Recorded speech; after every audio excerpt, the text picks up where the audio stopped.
All right, we're cooking from the Cooking with Magic cookbook today, and this comes from Beauty and the Beast inspired, and it's called Hot Hors D'oeuvres Gougeres.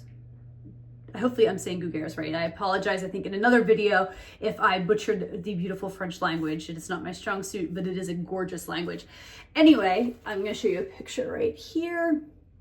So these look like kind of like a puff bread thing, made with a simple, like a choux, is that what they call it, like a choux puff pastry? Not a puff pastry, but you know what I'm talking about, that chewy thing. It actually reminds me a lot of the cheesy mouse approved puff things I made from this cookbook as well that were Cinderella inspired, but these are different. That one I think had like cornmeal, a little bit of Parmesan and some other things in it. This one uses Gruyere cheese and some Parmesan as well, but there's no cornmeal or anything in it. There's a few other spices, but we're gonna get started with this recipe. Okay, so here is my saucepan and I have some water, salt, and butter. So I need to bring this to a boil. Once it's to a boil, I'm going to add my flour and stir everything together. All right, so I've got my flour, adding it all at once. Stirring it vigorously with a wooden spoon. I'm supposed to add a little bit of a dash of nutmeg.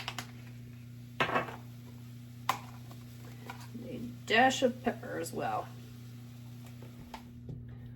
All right, I'm not sure if it's supposed to be a little thing like that, but it seems like it's mixed.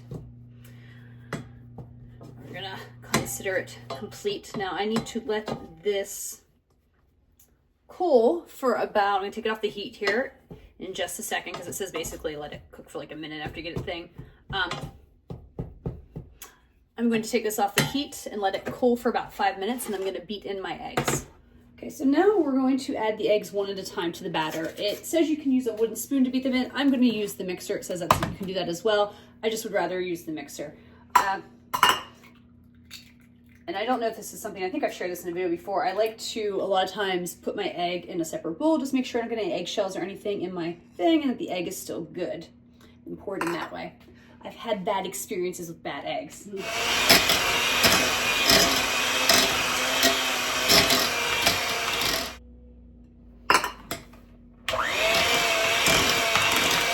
Last egg, you can see the dough starting to get like a little bit more uniform, sticking together. Spoon and kind of mix it all a little bit more. All right, so now I stir in the Gruyere. I packed that sucker.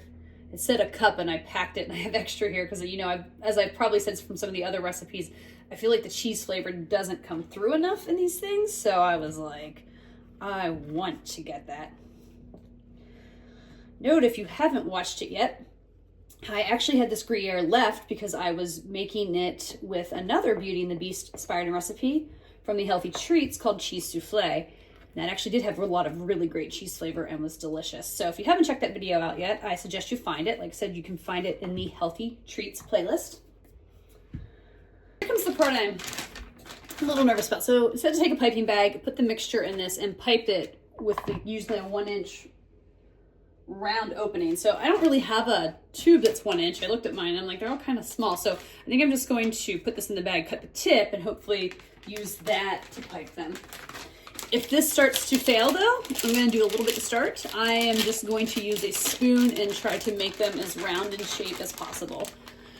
Just for me and my husband, I'm not exactly worried about perfection here. I have a feeling I'm going to be using the spoon because it just seems like it's taken a while to get it down in the bag. All right, let's cut the opening, see if that helps.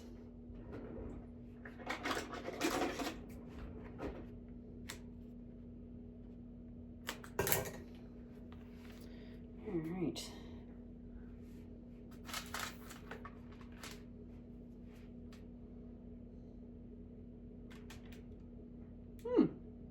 Actually, no, this seems like this is working nicely. So this is your 1.5 inch mounds. Hopefully that'll be big enough. So, all right, let's work on this. Now it says you can pat the tops down, like if they're sticking out like that, with wet fingertips. I'm going to do all this first, and then I'll go back and do that.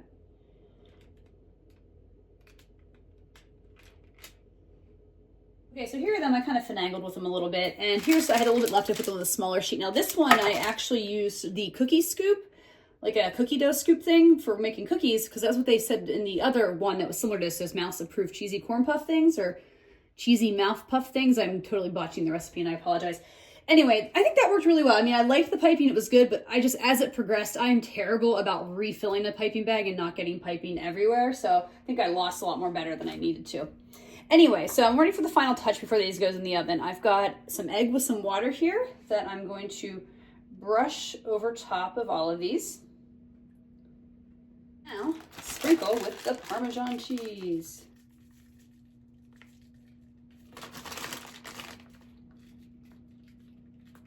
All right, so I'm gonna put these in the oven at 425 for 10 minutes, then I reduce the heat to 375 and let them bake until golden brown and look dry. It says 20 to 25 minutes.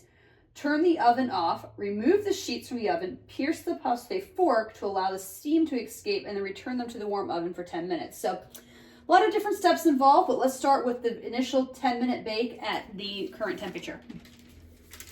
They smell fantastic. Turn the oven off. Maybe. These are kind of hard as a rock.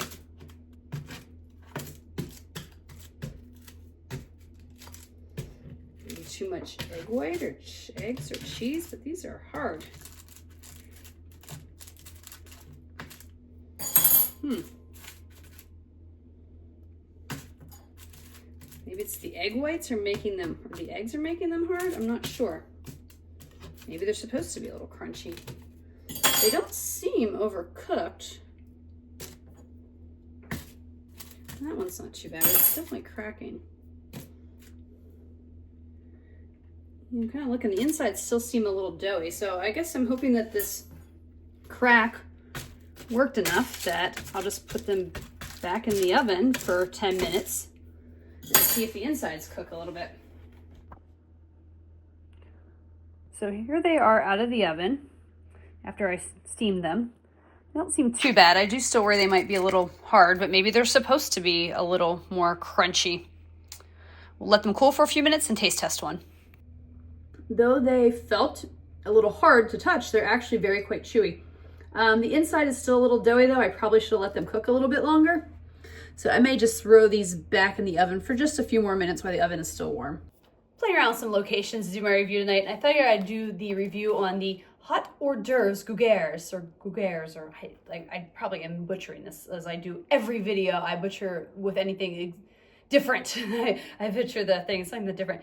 Anyway, I really like these. I thought they were really nice. They're flavorful. I probably could have cooked them just a little bit longer, but I thought they were tasty. You know, I was a little nervous after the mouse-approved cheese puff things, which if you look on this playlist, you can find them as well. And maybe I'll put the recipe to that in the comments as well so you can find it. Because those didn't super wow me. These I really did like. I think the Gruyere cheese with the Parmesan, you know, and I was generous with the Parmesan too, really came through. It made them really nice and tasty. They're definitely better fresh though, I will say that. It says eat them hot. You know, didn't eat them all the first day. It's just me and my husband. I gave some to a cousin as well. And like the next day or so, we nuked them for, you know, about, I'd say like 8 seconds or something like that in the microwave. You know, you don't want to eat them just cold. You put in the microwave for like 8 seconds, they're definitely a lot better. They were still tasty, but they were not as good as they were fresh. But yeah, these were overall really enjoyable. But you know, again, I did struggle a little bit with just getting them in there with the piping and stuff, as you saw. I think I would do what they suggest with the mouse-approved corn puff style instead of using the piping bag, because obviously I need to practice piping bag skills, and there'll be some more recipes coming ahead where I will. But I think just using that little cookie scoop, like the cookie dough scoop, like you would, worked really well, and I liked that. So I think that would be something I would just do in the future. But let's get into the rankings and the reviews that I do. And the first is the difficulty level. Oh yeah, not difficulty. It's the ingredients on a scale of 1 to 5. And that just basically means on how hard they are to find or how expensive they are. I think this is a good 2. Everything's pretty easy to find, but Gruyere cheese, you know, and Parmesan can be a little pricey.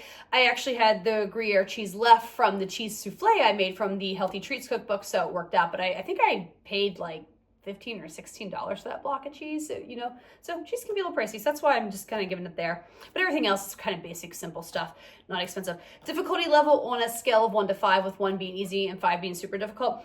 I think I'm going to give this like a 3.5, maybe close to 4. You've got the different steps, you've got the water and the butter and the saucepan and the flour. You're going to mix that and then let it cool and then beat your eggs in and the whole piping thing. So if you want to go the piping route, might up your scale unless you're one of those people competing on baking shows like Great British Bake Off, which I love, and you're trying to promote your piping skills.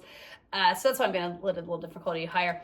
And then when I make these again on a scale of 1 to 5, with 1 being never and 5 being absolutely going to make it all time, this is a probably solid 3, maybe a 3.5.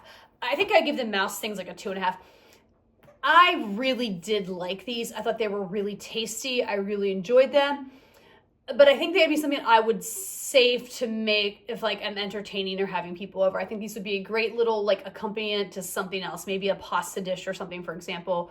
Or if you're doing something, I'm trying to think what else it could be a good thing. I just keep going back to pasta, maybe a chicken dish or something. I think if I was looking for something different, kind of like a cheesy side bread option, I think these could be nice to make for that. So that's probably what I'll save and make them for.